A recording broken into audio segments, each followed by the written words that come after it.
بسم الله الرحمن الرحيم.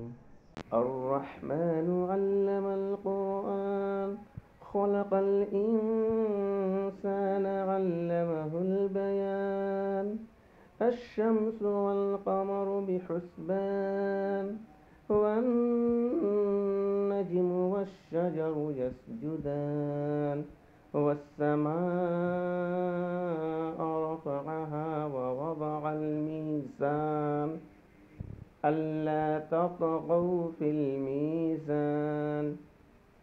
وأقيموا الوزن بالقسط ولا تخسروا الميزان والأرض وضعها للأنام فيها فاكهة والنخل ذات الأكمام والحب ذو العصف والريحان فبأي آلاء ربكما تكذبان خلق الإنسان من صلصال كالفخار وخلق الجان من مارج من نار فبأي آلاء ربكما تكذبان رب المشرقين ورب المغربين فبأي آلاء ربكما تكذبان مرج البحرين يلتقيان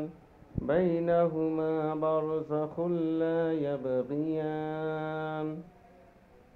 فبأي آلاء ربكما تكذبان يخرج منهما اللؤلؤ والمرجان فبأي آلاء ربكما تكذبان وله الجوار المنشآت في البحر كالأعلام فبأي آلاء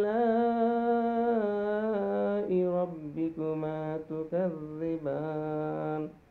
كل من عليها فان